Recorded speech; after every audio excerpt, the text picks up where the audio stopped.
Bom dia, irmãos. A graça e a paz do Senhor Jesus, amém? Muito bom estarmos juntos mais um domingo, o dia do Senhor. Primeiro domingo de 2025 juntos aqui para cultuar o Senhor. Quantos estão com seus corações gratos aí por aquilo que o Senhor tem feito em nós aí na nossa vida? Amém? Irmãos, eu estou bem feliz assim por conta de algumas coisas, fechando o ano de 2024, vendo a bondade do Senhor, e existem algumas coisas que a gente precisa considerar, né, irmãos, que a gente consegue sair da caixinha, assim, né, e mudar na nossa vida e tal. Irmãos, meu último domingo de 2024, meu primeiro domingo de 2025, eu acendi a churrasqueira, irmãos. Acendi a churrasqueira. Isso é uma mudança de hábitos da minha vida. É só o poder do evangelho, entendeu, irmão? Não, as plantas, irmão, elas morreram sufocadas pela fumaça do carvão ali queimado, entendeu, irmãos?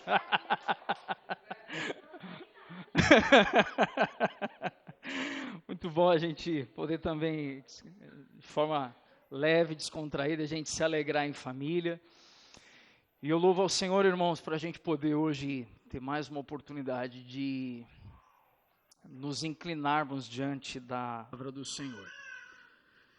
Eu lembro que na última mensagem que nós compartilhamos, nós estávamos fechando o evangelho que abordamos de maio até dezembro, né, irmãos? Abordamos toda a mensagem do evangelho, os 21 capítulos do livro de João. E quando a gente estava por fechar ali, eu me recordo da gente ter parado em certo momento e ter trazido para a nossa conversa, ter trazido para o nosso entendimento, uma pergunta que reverberou na nossa mente quando a gente ainda reunia lá na minha casa. O que o Evangelho produz? Você ouviu isso, irmãos? O que o Evangelho produz? Porque se todas as coisas que a gente vive, todas as coisas que a gente experimenta, todas as coisas que a gente cresce, não é por nosso mérito, mas e sim pela bondade do Senhor, eu preciso então sempre fazer essa pergunta. O que o Evangelho está produzindo em mim? O quanto eu tenho me rendido? E é muito importante a gente fazer essa pergunta-resposta. O quanto eu tenho me rendido às verdades proclamadas para que o Evangelho produza algo em minha vida? Porque o Evangelho só não produzirá algo em nós quando nós não nos rendermos. Você ouviu isso, irmão? Quando a gente resiste. Por isso que quando a gente estudou o livro de Tiago, nós vimos que o apóstolo Tiago escrevendo, ele disse assim, que Deus ele resiste aos soberbos, mas ele dá o quê? Ele dá graça aos humildes. Quando que muitas vezes não crescemos? Quando que muitas vezes não avançamos? Quando lá no íntimo do nosso coração e do nosso ser, nós estamos resistindo. E resistindo ao quê? Estamos resistindo a nos inclinar à verdade sobre quem Deus é, sobre quem nós somos, sobre o que o Evangelho é como a mensagem da redenção para nós. Por isso, começar a primeira mensagem de 2025 como trazendo à nossa memória que seja um ano que a gente se renda um pouco mais do que a gente se rendeu em 2024. Você ouviu isso, meu irmão? Que a gente se renda esse ano um pouco mais do que a gente se rendeu no ano passado. Eu gostaria, assim, de te encorajar, antes de nós lermos o texto, eu quero até externar algo para os irmãos, que se eu não avisar agora, no fim do nosso ajuntamento, eu vou esquecer isso. Hoje nós vamos trazer uma palavra curta, uma palavra breve, uma palavra temática para iniciarmos algumas conversas ao longo do ano. Nas próximas semanas, nós traremos aqui a nossa confissão de fé, a nossa eclesiologia, o nosso modo de governo da igreja. Nós vamos fazer algumas semanas. Tem algumas igrejas que fazem o que a gente chama de classe de membresia, né? Intro à visão da igreja. Mas nós faremos isso com toda a igreja. Por isso eu quero dar uma palavra como que uma convocação à membresia da família Betânia, de que nós estejamos juntos 100% nas próximas semanas. Amém, irmãos? Porque é importante que todos os irmãos participem dessa conversa inicial. Pastor, mas por que você não optou por fazer isso de repente num sábado o dia inteiro, num domingo de noite, um tempo mais extenso? Porque eu gostaria que nesse momento nós não tivéssemos uma reunião adicional para isso, mas também gostaria que todos os irmãos, além de participar, irmãos que estão se aproximando da família Betânia, pudessem ouvir isso do zero. Amém, irmãos? E a membresia que muitas vezes talvez tenha alguma dúvida, porque não pegou alguma coisa que a gente falou e tal, nós teremos a oportunidade de, como toda a igreja, todos juntos aqui, abordar isso nas próximas semanas. Amém, irmãos? E aí, fechando esse bloco, que devemos encerrar ali, talvez ainda no mês de janeiro, no máximo no primeiro domingo de fevereiro, iniciar depois mais uma jornada de séries de mensagens expositivas. Amém, irmãos? Então, para que os irmãos tenham compreensão de como faremos aí nesses primeiros meses do nosso ano. Com esse inclinar do coração, pegue a sua Bíblia, abra na primeira carta que o apóstolo Paulo escreveu aos irmãos em Tessalônica, 1 Tessalonicenses, capítulo de número 4. 1 Tessalonicenses 4, nós vamos ler dos versículos 1 ao 12. E conforme já temos mencionado, irmãos, todas as vezes que reconhecemos a autoridade da Escritura, uma das formas que temos de corresponder a isso é a gente se colocando de pé para lermos a palavra de Deus. Amém?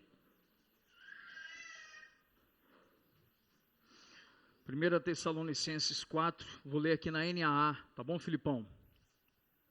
Todos os irmãos encontraram, queridos? Amém?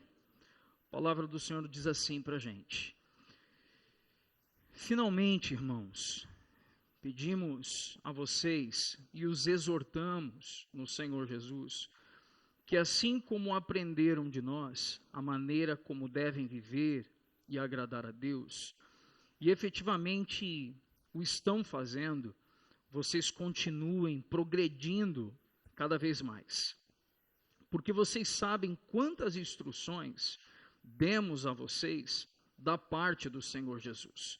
Pois a vontade de Deus é a santificação de vocês, que se abstenham da imoralidade sexual, que cada um de vocês saiba controlar o seu próprio corpo em santificação e honra, não com desejos imorais como os gentios, que não conhecem a Deus. E que nesta matéria ninguém ofenda nem defraude o seu irmão, porque contra todas essas coisas, como já avisamos e testificamos, o Senhor é o vingador. Pois Deus não nos chamou para a impureza, e sim para a santificação. Portanto, quem rejeita essas coisas, não rejeita uma pessoa, mas rejeita Deus, que também dá o seu Espírito Santo a vocês. Quanto ao amor fraternal, não há necessidade que eu lhes escreva, porque vocês mesmos foram instruídos por Deus a amar uns aos outros. E, na verdade, vocês já estão fazendo isso em relação a todos os irmãos em toda a Macedônia.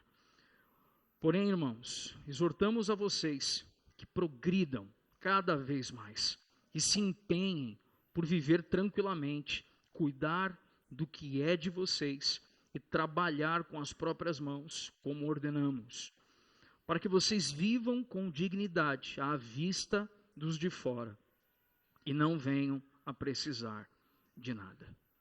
Vamos orar mais uma vez, irmãos? Feche os seus olhos. Pai, nós queremos, mais uma vez essa manhã, queremos colocar o nosso coração diante do Senhor, pedir, Pai, a Tua graça, entendimento, sabedoria sobre nós. Senhor, derrama sobre esse lugar espírito de sabedoria e revelação sobre quem o Senhor é. Vem nos conduzir, Pai, a mais uma porção, a mais uma medida da revelação da graça que há em Cristo Jesus. Quanto ao nosso coração, Pai, tantas vezes preso ainda a práticas de pecado, a iniquidade, Senhor, a lutas interiores, mentes que tantas vezes, Senhor, são desatentas e muitas vezes negligentes com a Tua voz, com a Tua palavra. Queremos submeter a Ti, Senhor, mais uma vez nesse momento, todo o nosso ser, Pai. Espírito, alma e corpo, queremos colocar tudo isso como sacrifício vivo, santo e agradável a Ti, oferecendo, Pai, como culto racional.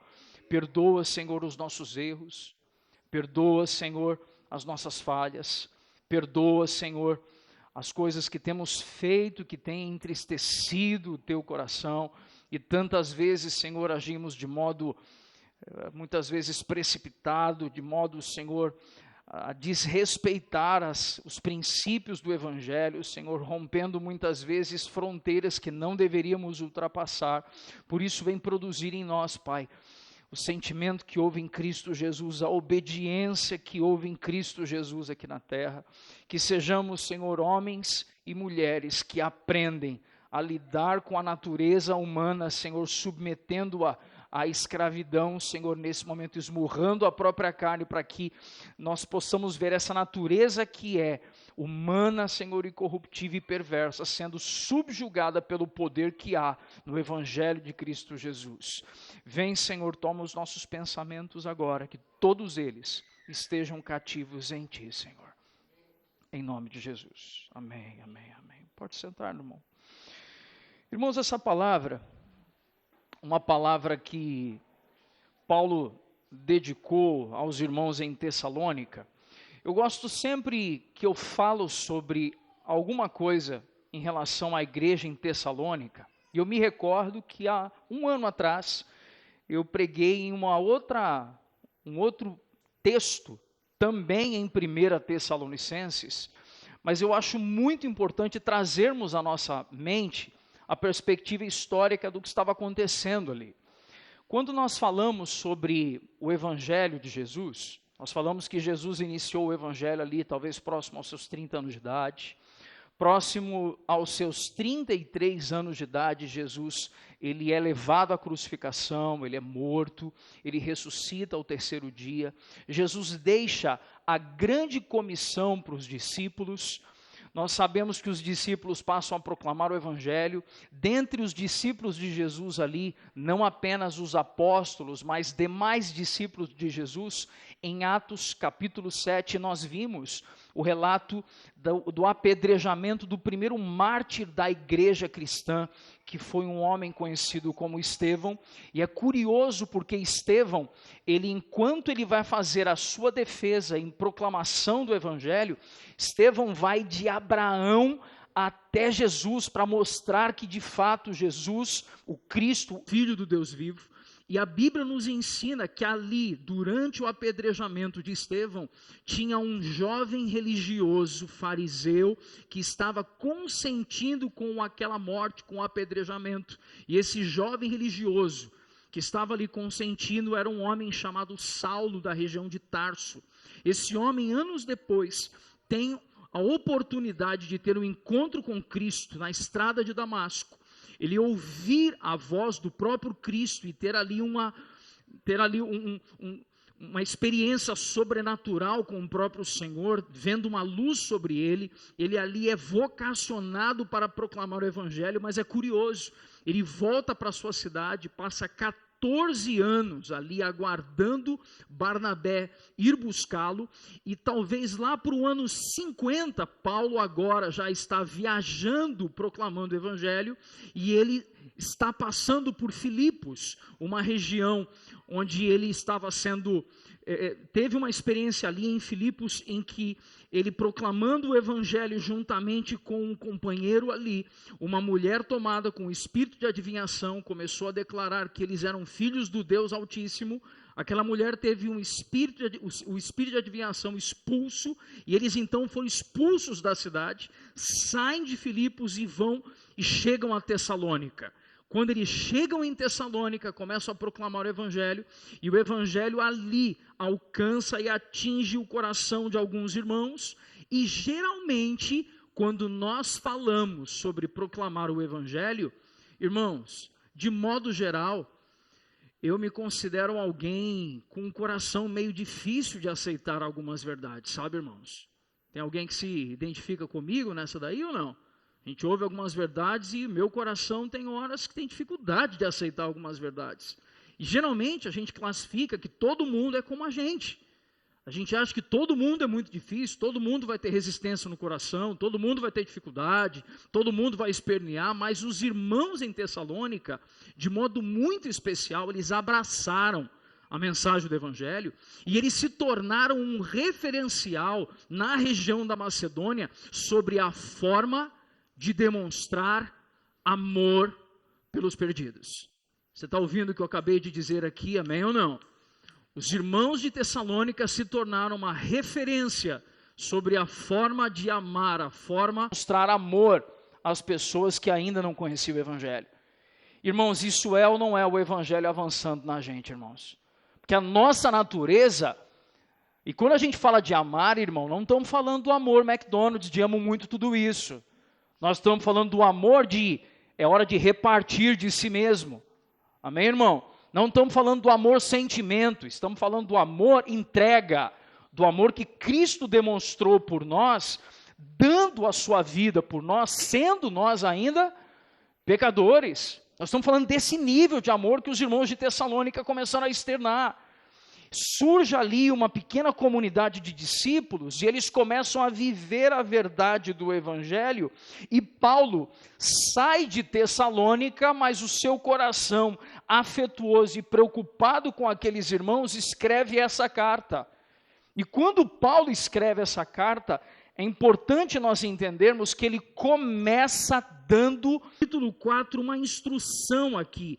Ele usa uma ilustração, que é a ilustração da caminhada. E essa ilustração da caminhada nos traz um entendimento curioso. Por quê? Porque todas as vezes que nós usamos a expressão caminhada, nós estamos dizendo que não dá para ficar no mesmo lugar. Você está ouvindo aqui isso, irmãos? Amém ou não? Se Paulo está dizendo para que os irmãos caminhem, para que eles progridam, o que Paulo está dizendo em outras palavras? Vocês podem até estar indo bem. Tudo bem, Alex? Você está indo bem, legal, cara. Só que é o seguinte, vamos avançar. Vamos crescer, vamos progredir. Não vamos estacionar. Vamos dar mais vazão ao Espírito, vamos nos permitir ser ainda mais transformados pelo poder de Cristo. E foi essa conversa que Paulo começa aqui. E é curioso porque uma das ilustrações que o apóstolo Paulo mais utiliza é a expressão andar.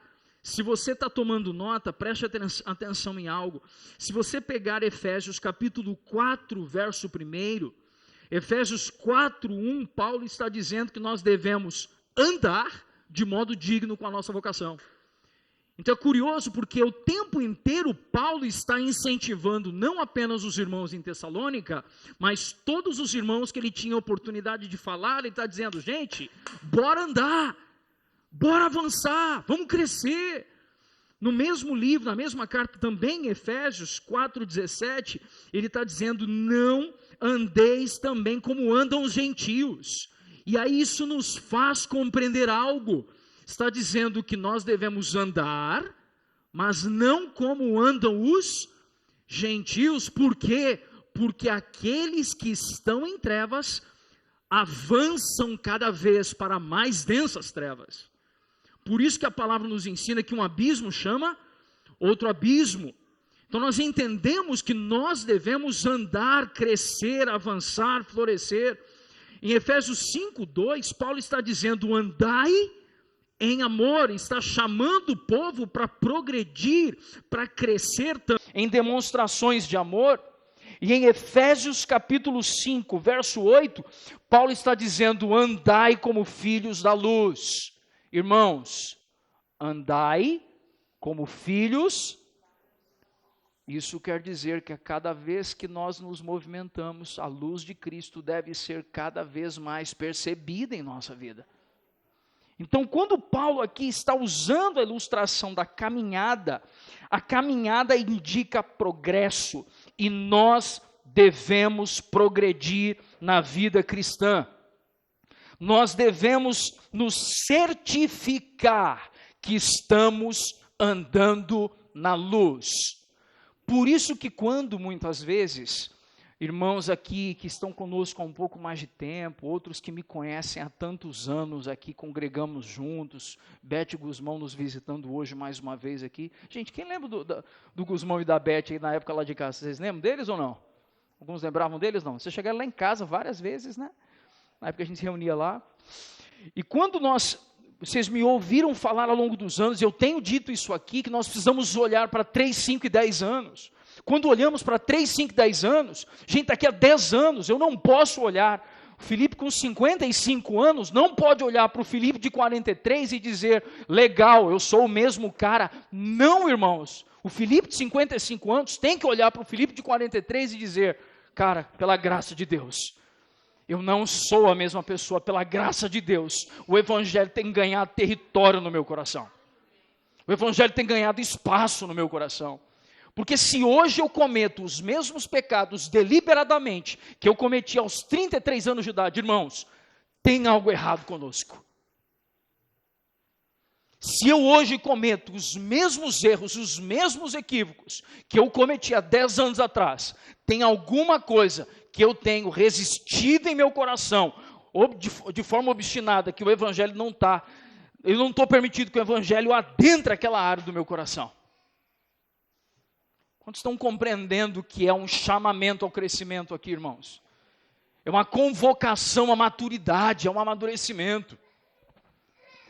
Irmãos, eu consigo me imaginar com 60, 65 anos de idade sobre o tipo de homem que eu quero ser quando eu tiver essa idade. Alguns estão me olhando e querendo rir, né? Tipo assim, pastor, você já está quase lá, né? Daqui a 2 aninhos chegando lá, né? Depois a gente conversa, tá, irmão? A gente vai falar sobre disciplina eclesiástica depois.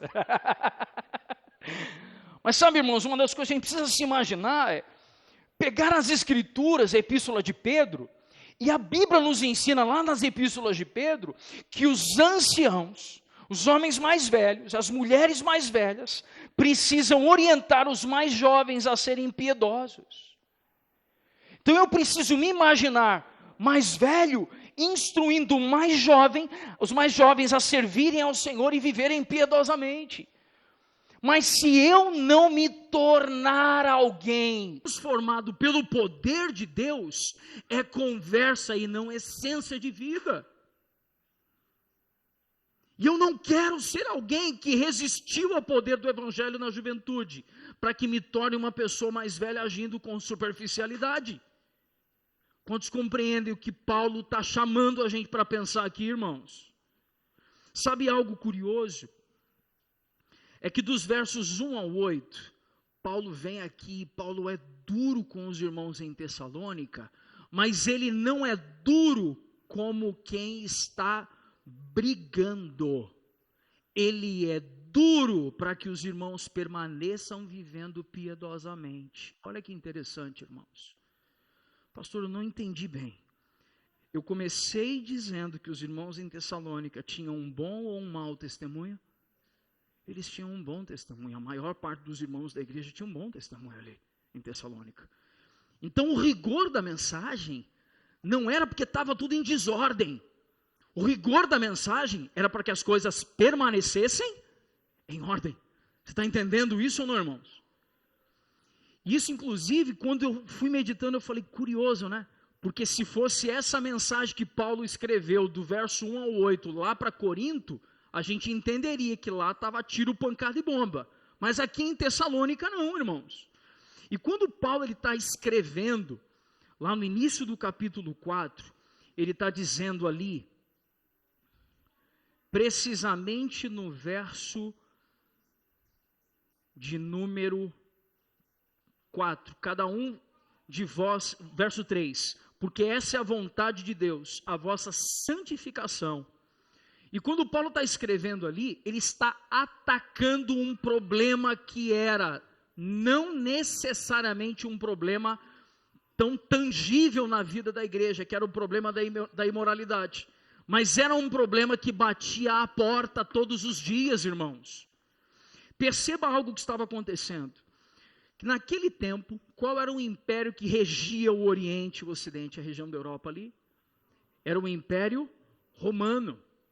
E é curioso porque o ambiente moral no Império Romano, ele não era saudável. A imoralidade era um modo de vida. E graças ao trabalho dos escravos, as pessoas livres tinham tempo de sobra para se entregar aos prazeres da moda. Você está ouvindo o que eu disse aqui, amém ou não? Olha que interessante, quando nós vemos nas Sagradas Escrituras, nós vemos que culturalmente o império vigente era o Império Romano, e era muito comum que nas casas das pessoas mais abastadas, eles tivessem inúmeros escravos trabalhando para si. E como haviam muitos escravos trabalhando, muitas pessoas poderiam viver de modo ocioso. E vivendo de modo ocioso, eles tinham tempo e oportunidade para todo e qualquer tipo de imoralidade. Você está entendendo então o cenário que Paulo está escrevendo aqui ou não? Perceba que a mensagem cristã, falando de vida de santidade, era algo inédito nessa cultura. E não era fácil para os recém-convertidos estar com as tentações ao seu redor. Então o que acontecia? Supostamente uma pessoa que tinha uma vida de liberalidade, de liberalismo, essa é a expressão mais apropriada, até corrigindo aqui. Uma pessoa que vivia em pleno, o que eu disse, por favor? Liberalismo, vivia de modo desregrado, podia fazer o que quisesse, ter as mulheres que quisesse, os homens que quisessem, vivesse de modo pregresso, promíscuo. Esse era o padrão dos moradores de Roma. Só que agora, o que aconteceu? Ele se converte a Cristo Jesus. E como ele se converte a Cristo Jesus, irmãos, aí entram doutrinas básicas da soteriologia, que é a teologia que nós falamos acerca de salvação, entendendo que primeiro, nosso estado é um estado de depravação total do homem. Nós estamos já mortos em nossos delitos e pecados sem Cristo. E de repente, temos a iluminação, que é os nossos olhos foram abertos, para que possamos enxergar qual é o nosso estado, qual é a nossa condição. E por fim, nós somos amados por um Deus, e correspondemos a esse Deus em amor e obediência, para não mais vivermos como escravos do pecado, mas passamos a viver agora como escravos de Cristo. E dentro desse cenário, sabe o que Paulo está escrevendo aos irmãos em Tessalônica? Paulo está escrevendo assim: eu sei que para vocês é pauleira, porque vocês foram criados em um ambiente que tudo pode. Você está ouvindo o que eu acabei de dizer aqui, amém ou não? Paulo não está dizendo, tipo assim, vai ser fácil para vocês, não. Mas Paulo está dizendo assim, vocês foram criados num lugar que tudo pode. E isso, inclusive, é muito importante dizermos num contexto de igreja, onde muitos dos irmãos vieram para Cristo já na fase adulta, na juventude, tendo experimentado todo tipo de situação em sua vida. Só que vocês podem ter vindo desse lugar, mas se estão em Cristo, vocês estarão assentados com Cristo nas regiões celestiais. Então, esse modo de vida não combina com o Evangelho. Você está entendendo isso, amém ou não? Foi por isso que a oração sacerdotal de Jesus em João 17, Jesus orando por nós, ele disse: Pai, não te peço que os tire do mundo, mas que os livre do mal.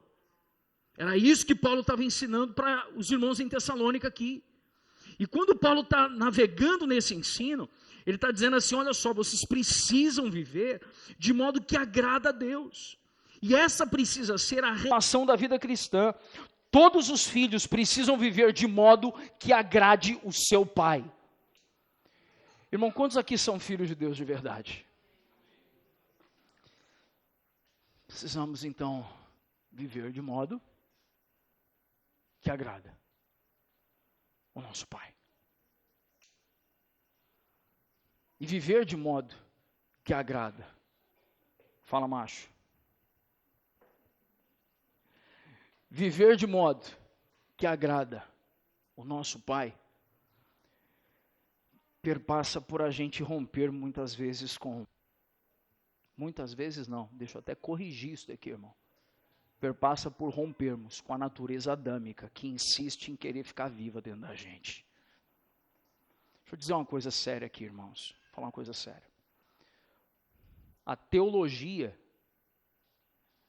é que responde às perguntas da filosofia e da sociologia e da antropologia.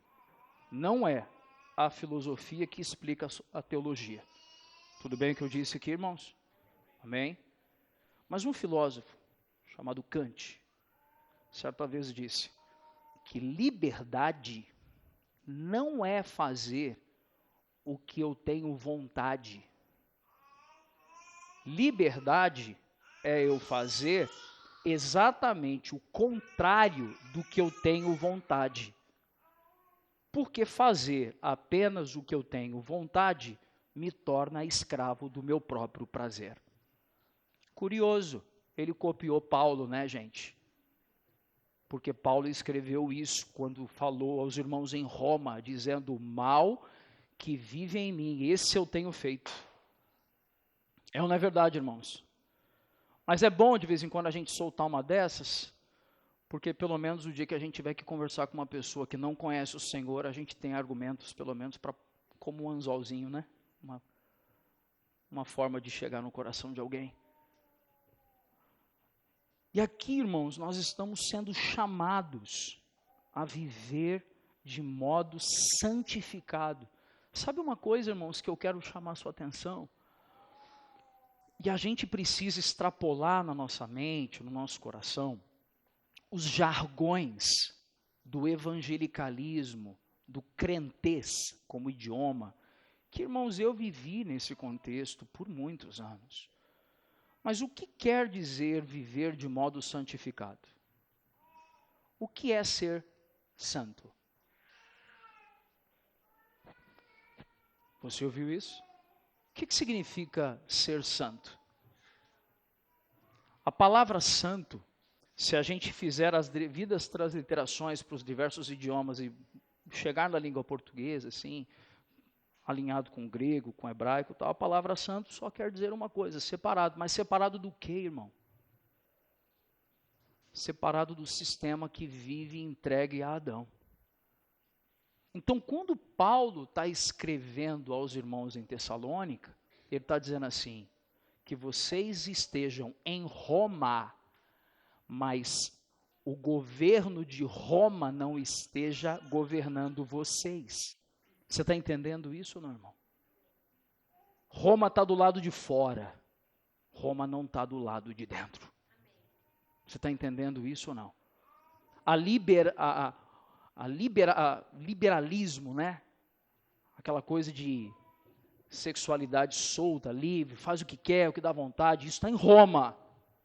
Mas isso não está em mim, porque eu estou em Cristo, assentado com Ele nas regiões celestiais. É isso que Paulo está fazendo. Por quê, irmãos? Inclusive o escritor aos Hebreus fala do pecado que tenazmente nos assedia e fala de algo que o tempo inteiro está ali nos rodeando, porque uma vez que estamos aprisionados em práticas e delitos e pecados de modo recorrente, nós estamos progredindo ou temos um sobrepeso que dificulta a nossa caminhada? Você está entendendo isso, irmão? Por isso que Paulo está dizendo, para vocês andarem, para vocês progredirem, vocês precisam viver de modo santificado. Estamos juntos até o momento, irmãos? Sabe, Wiersbe, comentarista bíblico, escreveu algo que eu gostaria que você ouvisse aqui. Paulo dedicou um bocado de espaço a esse tema da pureza sexual, pois era um problema crítico na igreja daquela época. E continua sendo uma questão crítica na igreja de hoje. Muita gente não considera mais os votos matrimoniais sagrados e o divórcio, mesmo por meios cristãos, não é mais governado pela palavra de Deus. Existem igrejas gays, onde homossexuais amam uns aos outros e afirmam ser cristãos. Amam uns aos outros, entre aspas. O sexo antes do casamento e a pornografia são práticas aceitas em vários meios religiosos. E, no entanto, Deus diz que devemos andar em santidade. Quantos ouviram isso aqui, irmãos, de fato? Sabe, um irmão, pastor piedoso, que veio antes de nós escrevendo isso daqui, entendendo que havia um problema em Tessalônica, havia esse problema no tempo dele, e esse problema ainda reside no tempo presente, irmãos. Mas nós queremos viver de modo diferente, queremos progredir, amém, irmãos? Nós não queremos viver aprisionados, não queremos ser desacelerados por essas coisas. Sabe algo ali nos versos 9 e 10, que eu gostaria de chamar a sua atenção? Nos versos 9 e 10, vamos ler mais uma vez? Você consegue projetar para mim, Felipe, por gentileza? Os versos 9 e 10. Quanto ao amor fraternal, não há necessidade de que eu lhes escreva, pois vocês mesmos foram instruídos por Deus a amar uns aos outros. E, na verdade, vocês já estão fazendo isso com relação a todos os irmãos da Macedônia. Porém, irmãos, exortamos vocês aqui, qual a palavra que está aqui? Aqui, progridam cada vez mais. O que Paulo está dizendo para os irmãos em Tessalônica? Primeiro, ele deu uma forte instrução, não porque esse problema estivesse dominando a vida da igreja, mas porque ele estava lutando para que a igreja fosse guardada na pureza. Amém, irmãos? Logo depois ele faz aqui uma instrução sobre o andar amoroso. E de que maneira, irmãos, Deus faz o nosso amor crescer e aumentar? E aqui eu quero parar um segundo, e nós precisamos nos esforçar assim, para materializar um pouco do que nós estamos conversando. Quando Paulo fala sobre o amor fraternal, volta no 9 para mim, Felipe, por gentileza. Quando Paulo fala sobre o amor fraternal, ele está dizendo que vocês foram instruídos por Deus a amar uns aos outros. O que essa igreja provavelmente estava vivendo? Essa igreja estava vivendo de modo sincero, amando uns aos outros e os habitantes da região da Macedônia. O que essa igreja então estava claramente deixando para nós? Essa igreja estava claramente deixando para nós, foi um exemplo sobre o modo piedoso de andar.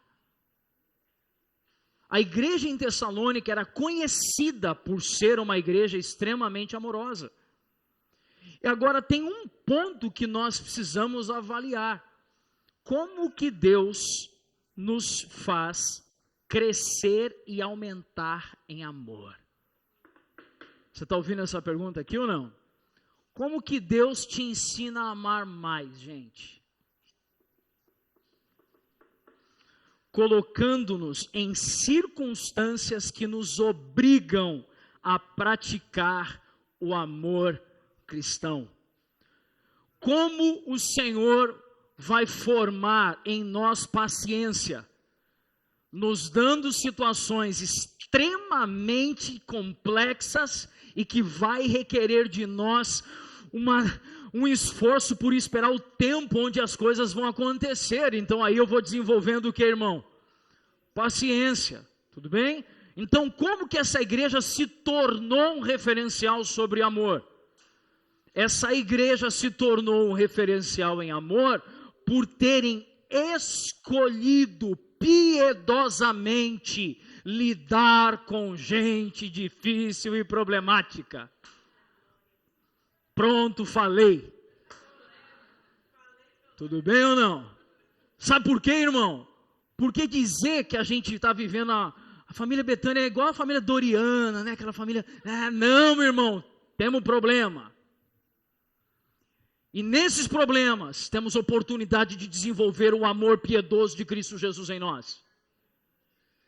E às vezes a gente pinta um retrato de igreja que só vai ser daquele jeito quando Cristo vier buscar a igreja invisível, que essa sim é perfeita e imaculada.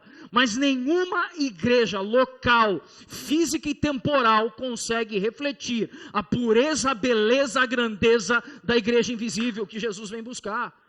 Essa daqui, irmão, tem problema para resolver. Tessalônica tinha problema para resolver. Mas sabe o que eles fizeram? Escolheram resolver os problemas deles. Peraí. O que eles fizeram, irmãos? Eles escolheram resolver problema. Se a gente parar de dizer que amor é sentimento e passar a tratar amor como uma decisão de entrega, a gente vai resolver os problemas da gente. Eu não estou sentindo que... Eu não quero saber o que você está sentindo, irmão. Eu quero saber que você é capaz de obedecer o que está escrito. Pronto, falei mais uma. Mas eu não é. Eu não sinto de Deus. Para de firula, irmão. A gente não precisa sentir para obedecer. Obedecer, a gente tem que se render perante a voz de autoridade. Autoridade da Escritura. Você está entendendo o que eu estou falando? Aí sabe o que acontece? Começa com esse eu sinto que. Você virou um baita de um místico supersticioso. É isso que você virou. Você só quer sentir. Bem-aventurados são aqueles que creem sem terem visto. Foi o que Jesus disse para Tomé. E a gente quer sentir, quer ver para poder obedecer. Não, meu irmão. Creu, obedeça. E igreja é lugar de gente difícil. A começar daquele que vos fala aqui hoje. Está aqui à minha esquerda quem não me deixa mentir. E ela nem me defendeu, entendeu, irmão? Então ela concordou. Ela nem me defendeu. Se ela não me defendeu, meu irmão, realmente eu estou lascado. Ufa.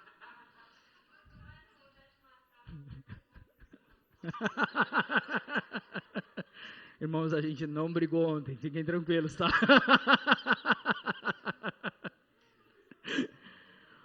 Mas sabe uma das coisas que nós precisamos compreender, irmãos? Que nos tornarmos, e é essa questão que às vezes o amor do platonismo, que é o raio da nossa sociedade, é que a gente é baseado no sistema greco-romano. E o raio do platonismo plantou no nosso coração que um ambiente de amor é um ambiente fofinho. É um ambiente, que é fofo. Não, irmão, um ambiente de amor onde dá pau e tem perdão. O ambiente de amor é um ambiente onde dá pau e tem ternura. É onde dá pau e tem sacrifício. Isso é um ambiente de amor.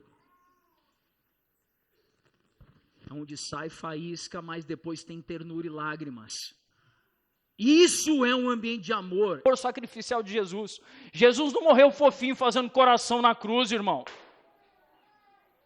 Jesus foi moído pelas nossas transgressões. A carne dele foi partida por amor a nós. E a gente quer viver fofuras aqui na terra, irmão. Não!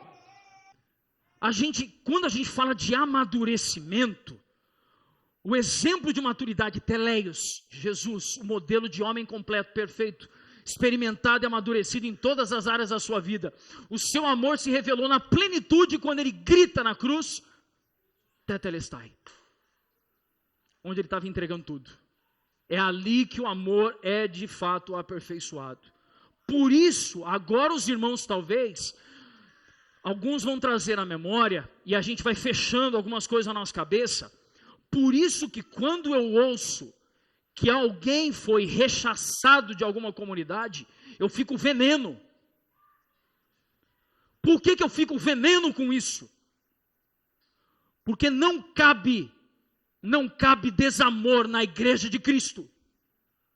Não cabe desamor. naqueles que alegam ser filhos da luz. Você está entendendo o que eu disse ou não, irmão? Abre um parênteses, a menos que seja por meio de apostasia. Fecha parênteses.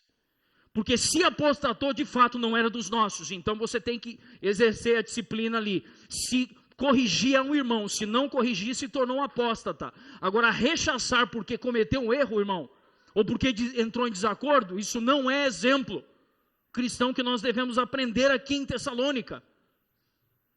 Muitos estão compreendendo isso de verdade aqui, irmãos. Quando nós pegamos os versos ali, 11 e 12, vamos juntos? Os versos 11 e 12. O que está acontecendo ali? Você abre aqui para mim? Obrigado. E se empenhe por viver o quê? Tranquilamente. Aqui, irmão, viver tranquilamente não é significado de vida tranquila. Tudo bem ou não? Tudo bem? Vamos lá, a gente vai entrar nisso aqui. Porque assim, não, eu só queria uma vida tranquila, irmão. Ficar tranquilo, irmão. Lá na glória a gente vai ter novos céus e nova terra. A gente vai tranquilamente estar em verdes pastos com o Supremo Pastor e Bispo das almas com a gente. Mas aqui, irmão, é fight. Aqui na terra é fight, é esmurrar a própria carne para torná-la obediente a Cristo, é lutar para abandonar pecado e viver em pureza e santidade. Aqui é luta, irmão. No mundo teremos aflições, mas é para ter o que, irmão? Bom ânimo, porque Jesus disse, assim como eu venci o mundo, vocês também vencerão. E essa vitória não é vitória, prosperidade, não, essa vitória é sobre a morte e sobre o pecado, que foi essa vitória que Jesus estava se referindo. Tudo bem? Então, quando pegamos aqui, o texto diz, se empenhem por viver tranquilamente, cuidar do que é de vocês e trabalhar com as próprias mãos, como ordenamos, para que vocês vivam com dignidade à vista dos de fora. E não venham a precisar de nada. Pastor, o que está acontecendo aqui? Preste atenção. O que eu quero te chamar a atenção é que a palavra traduzida por dignidade não quer dizer que você é digno de alguma coisa. Mas a palavra dignidade está dizendo que nós devemos andar de modo apropriado, de modo conveniente, de modo compatível com a fé que professamos. Ei, preste atenção aqui. O viver, andar de modo digno, pelo que eu acabei de mencionar, é andar de modo, o que eu disse? Compatível com a fé que professamos.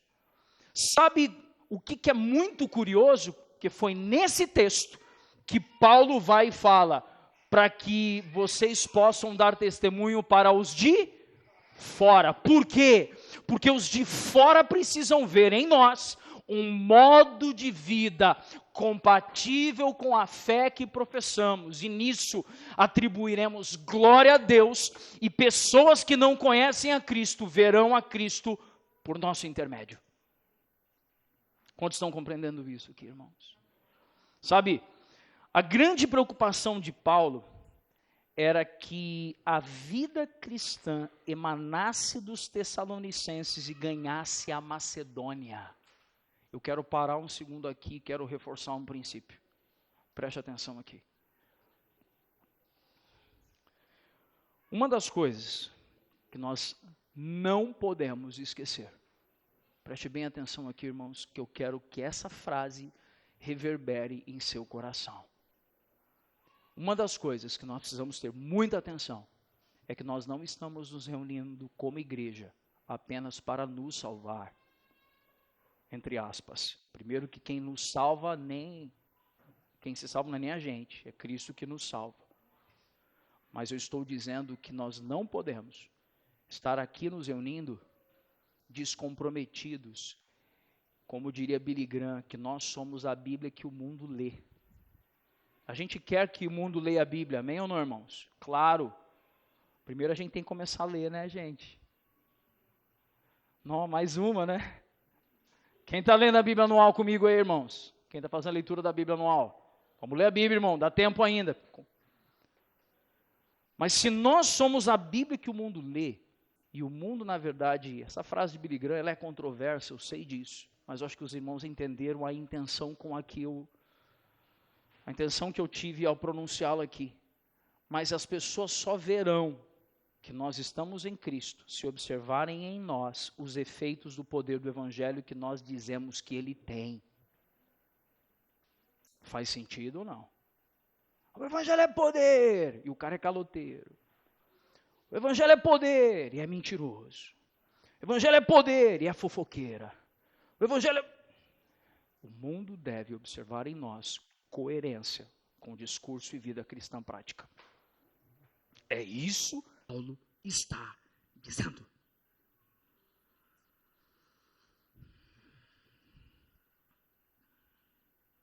As obras dos filhos das trevas não cabem para os filhos da luz, irmãos. Paulo desejava que os santos corressem. Desculpe. Tem algo aqui importante para você saber. Uma das grandes preocupações de Paulo era que alguns cristãos tessalonicenses estavam vivendo de modo distorcido na sociedade por uma má compreensão teológica. Qual era a compreensão teológica equivocada? Alguns estavam aguardando que Jesus voltasse, então pararam de trabalhar, irmãos, e estavam sendo sustentados pelos irmãos mais abastados.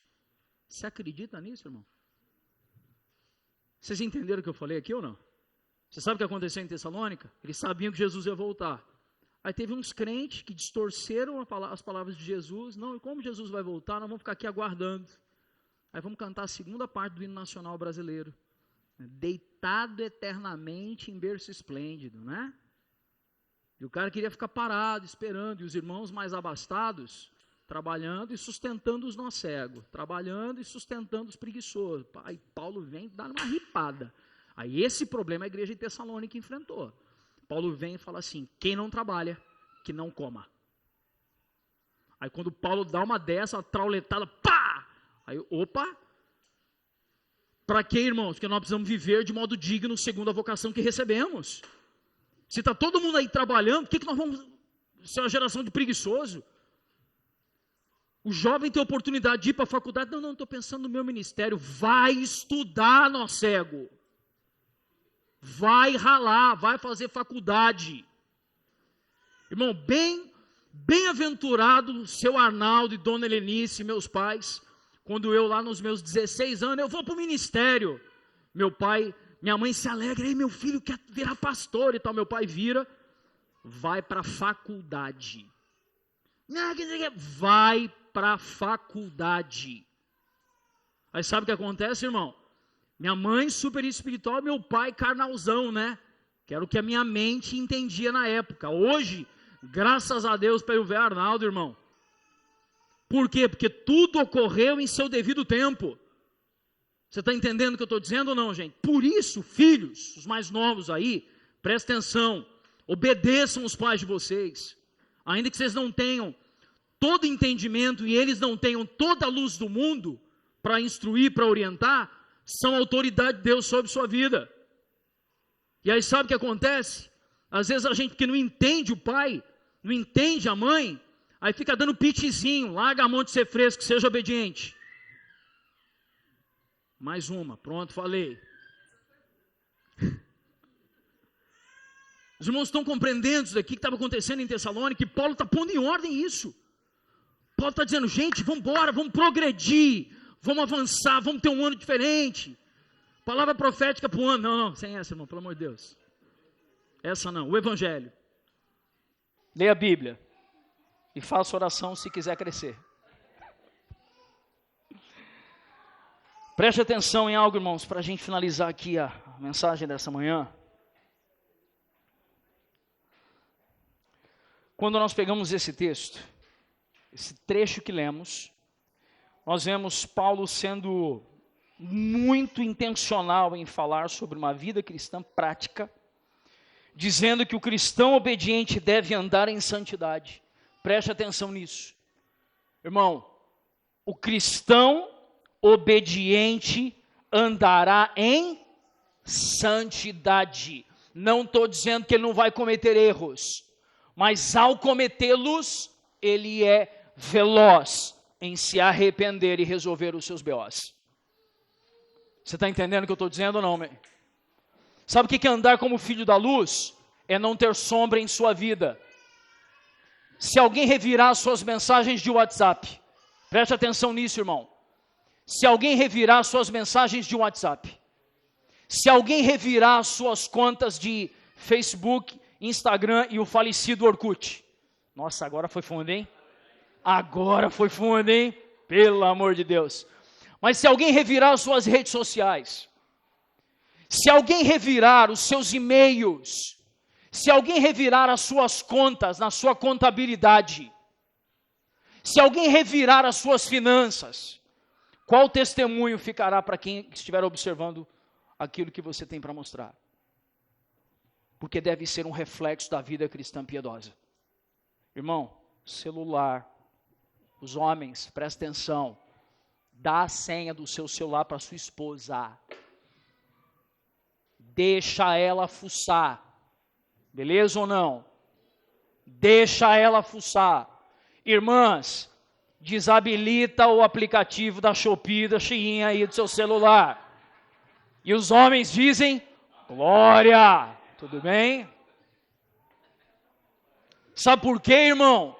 Nós estamos vivendo em um tempo onde não dá mais para coexistirmos com trevas. Precisamos viver como filhos da luz.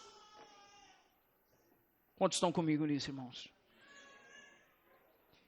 Resultado disso, nos empenharemos para amar uns aos outros, vivermos em dignidade e trabalhando piedosamente para a glória do nome do Senhor. Amém, irmãos? Irmãos, eu quero orar com você. Nós teremos mais 2 atos aqui, ainda em nosso culto público, mas com você sobre aquilo que compartilhamos essa manhã.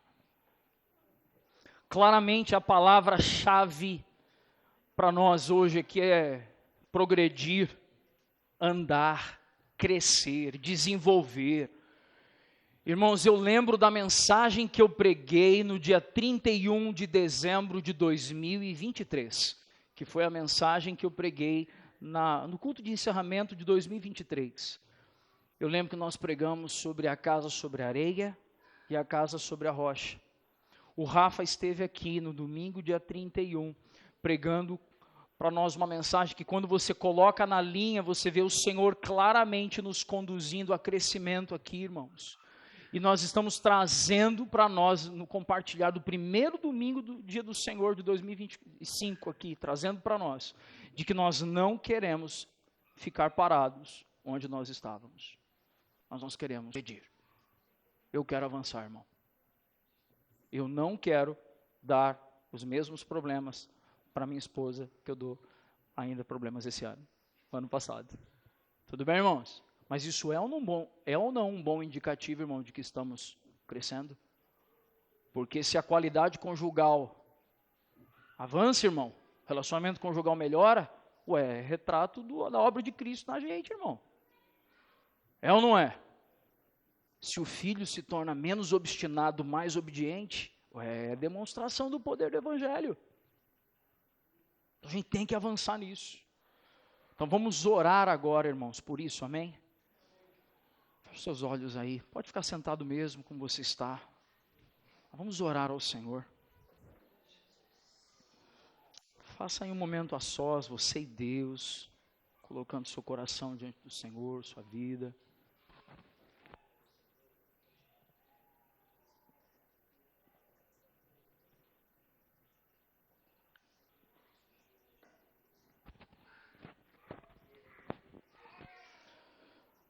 Ah, Senhor, como é bom, Pai, nós estarmos aqui com o Senhor.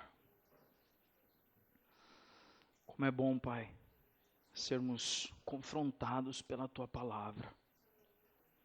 Como é bom, Pai, sermos moídos por aquilo que o Senhor está nos ensinando, Pai. Perdoa, Senhor, os nossos erros. Nos ajuda a crescer, Pai. Queremos crescer, Pai. queremos avançar, Senhor. Não queremos ficar estacionados no mesmo lugar. Queremos, Senhor, estar juntos, em nome de Jesus. Juntos aqui, Senhor, e amadurecendo coletivamente, individual e coletivamente. Que essa palavra de andar, caminhar, seja uma palavra que reverbere no nosso coração, Pai. Em nome de Jesus, Senhor, em nome de Jesus. Amém, amém, amém. Amém, irmãos? Quantos estão felizes no Senhor aí? Amém?